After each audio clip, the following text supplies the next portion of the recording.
Hello, hello, hello. Dr. Doula here. I don't know, I was feeling like I get these thoughts about things. And I really wanted to chat with you today again about our children. I've been feeling a lot since Mother's Day. That was my mom's birthday. And so I've made a commitment to continue her legacy in different ways, and especially when it comes to our children. With her being gone for 30 years, there would be times, often people will think, well, when you miss, I miss my mom the most when it's the cooking, or I miss my mom the most. Like if your parent has transitioned, there are times when you'll miss that parent.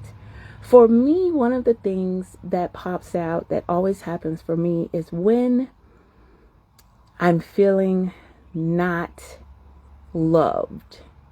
When I'm feeling like there is something that, when I'm feeling like it's like people don't get me, or people don't approve of who I am or what I do. And then all of a sudden it'll be something in the back. It'll just be there, and it'll be like, I miss my mom. And the reason why is because I felt like not just that I was loved by her, but that I was loved with a love that was irrevocable, that it was not going to be reversed, that she loved me. Now, this is important because often, especially if it involves the church or things, we talk about unconditional love. Unconditional love, so I like words. We've already discussed that. If you know anything about me, you know I like words. Irrevocable and unconditional are different. And one of the major things that makes this type of love or that kind different is that unconditional love talks about love regardless of the condition, regardless, in another way, of what you do. It's based on conditions. It's based on whether you do this or you do that, I love you.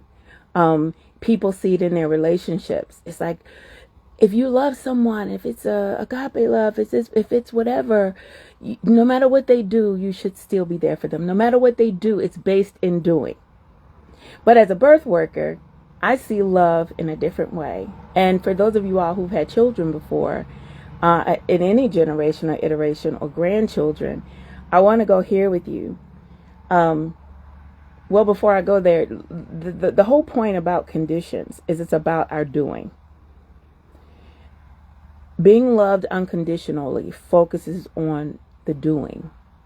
It focuses on that. Now, and those who wonder, for example, if the great I am, if the all that is, if God loves you, think about what they say. They say he loves me even though he knows the things I've done.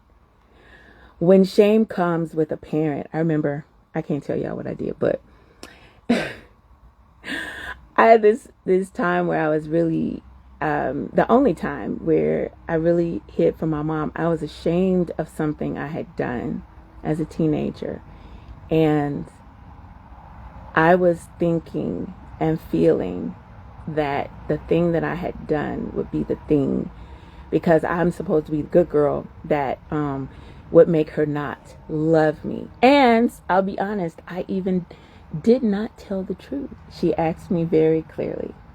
She said, Annie, did you do whatever? And I said, no, I didn't. I lied. And even in that moment, I knew that she knew I was lying. I knew she knew. But her response to me wasn't one of where she went to prove the lie. She said, okay. And I've since then had those encounters with my children where you start to notice, how they come into themselves. And I'm often reminded of my mom and how she was like, okay. But this irrevocable love is different than the unconditional. And for some, it's going to be like, you're really into semantics. Well, I'm really not. The reason why is because unconditional love is based on the condition. Is it rainy? Is it sunny? Is it this? Did I do that? Did I do the other thing? The conditions. It's the reason why we do hide in shame. Our children hide in shame when I've done something bad. I hide because I've done the thing. And what are they most ashamed? What is the shame saying? You're not going to be loved in the same way. I really want to encourage. I know it's just difference in words, but these two words are meaningful because they're also saying that they're from the intent. It comes from the intention. Irrevocable love, I was about to mention it, is what I see when I see a baby that's born. That baby has done nothing to deserve to be so loved. Absolutely nothing. There is nothing that child has done to deserve to be loved. In fact, they're going to cry and poo and everything, and you've done nothing. Hey, cousin, you've done nothing to deserve love, and you receive it. That is a different kind of love. No one is sitting there saying, like the scripture, love is patient, love is kind, right? Long suffering, not easily angered. When we're with a baby, right? When I see mothers, when I see fathers, when I see families, they hold this baby for the first time. There's no reasoning of what you've done or not done that makes you lovable. You exist, and so you're lovable. You exist. We cheer when you breathe, so you're lovable. And in that moment, that is an example of this love that is there, not based on what I do, but based on that I be. It's not based in whether I got good grades, whether I made the family proud. It's not based in whether I cleaned my room. It's not based in whether I've done the thing that would make you smile at me and be like, that's my son, that's my daughter. When we come here to experience the love that is about being. And we get it. People seek to protect these babies. Protect the babies, protect what they experience. But as we begin to integrate into the world and society, things change. Now, our babies do get inundated with things. No, you have to become a participant in this thing that's happening in life that's going on. This is what I need you to do. No, you have to pick up your toys. And based on how much we as the parents are struggling, our tones can shift.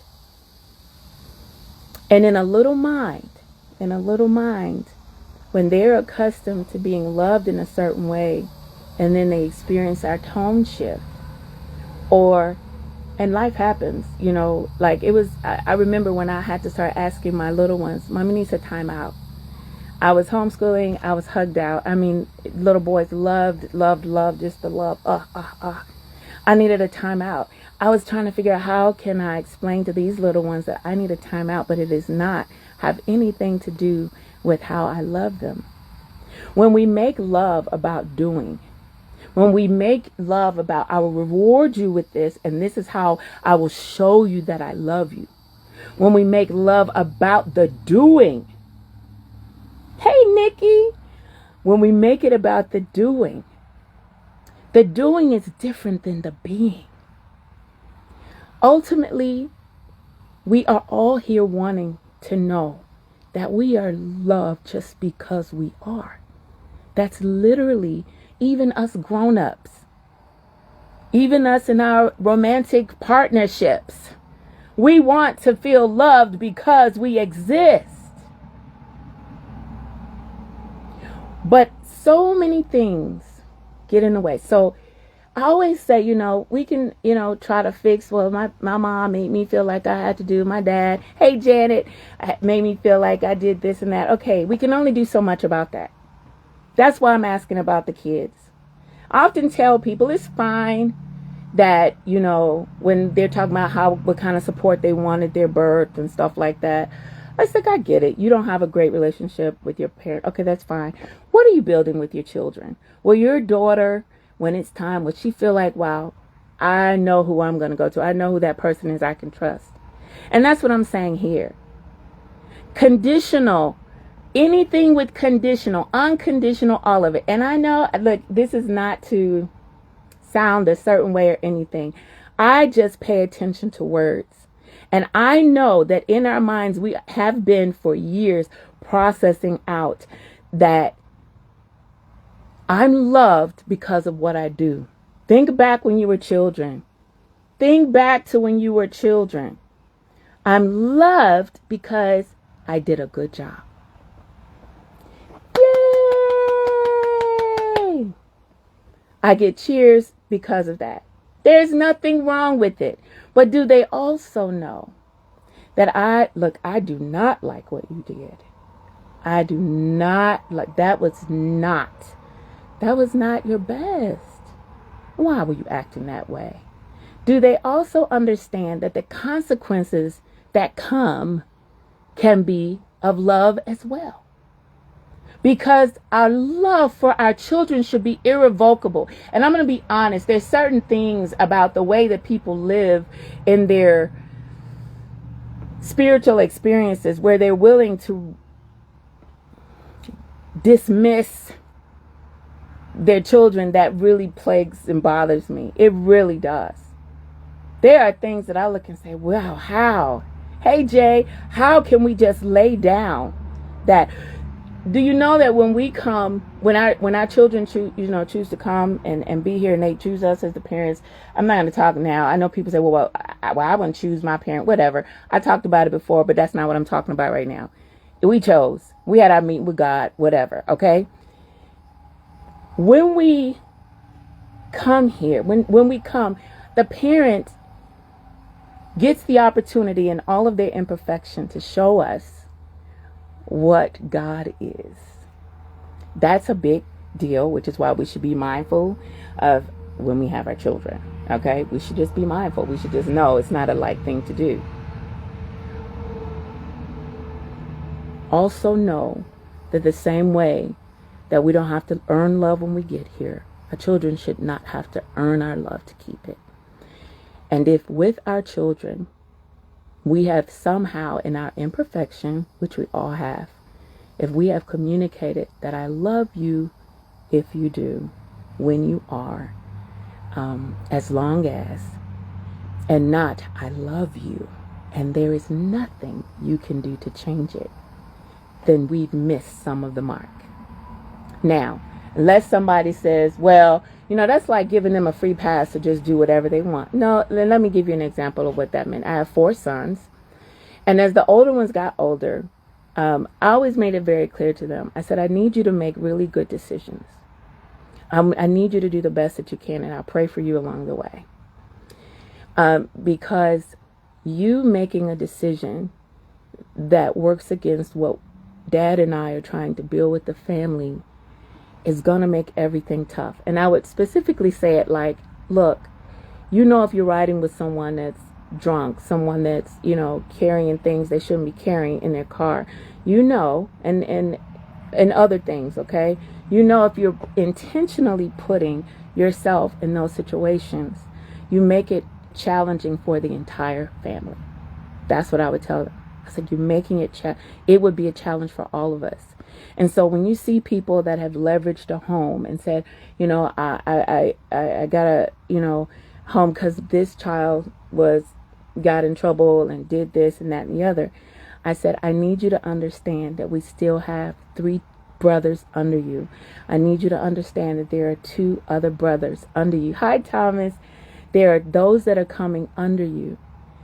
And it is not fair for you to choose to make unwise decisions that you could make better ones about at your level, and then the whole household has to be turned upside down. Now, I'm not saying people agree with that. I'm saying that's what I told my sons.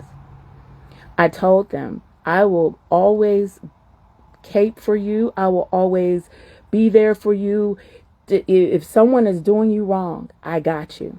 But if you're choosing, hey Zanetta, if you're choosing to just do things without consideration of the family, understand, I will never stop loving you. I will never stop, but I cannot jeopardize the entire household. We won't do that. That's a different, see, I'm not loving you conditionally. I'll never pull my love from you, but the things that come as a result of your decisions will look different. That's a different thing. I hope I've communicated what I've been trying to say, because it is important that our children know. Irrevocable means non-reversible. I will never stop loving you, but the way that I might have to be in relationship to you based on the decisions that you make might shift. Never see the thing, the doing, I mean, I used to bathe you when you were a child. If I stopped bathing you because you grew up, there's certain things that will shift about how we interact with our children. But if we make them think that the only way I know my parent loves me is because they put money on my card, because they buy me certain things, that's how I know love, then at the point where you choose not to or are incapable of doing it, you're also, somehow they're taking it as, you used to do these things for me. And in the selfishness of whatever, sometimes they don't think that you shouldn't go out on a limb and go broke to do it. Don't make your love about what you do for them. Find ways to let them know that you love them no matter what. And it is not based in what you do. It is not based in what I do for you. I love you because you came here and you took a breath, and I was excited that you were here. And I took on the challenge of saying, I will be your mother. I will be your parent. And in all of my error, I've done the best that I could. I love you. Full stop. Period. I will not pull that back from you. The love that I feel will not be taken back from you. But the way that I have to situate myself and show love as you grow might change. If you have your child thinking as an adult, the only way that I know my parent loves me is if they pay this bill for me. Wow. That's going to be challenging, because you might get to a place where you have to do some tough things.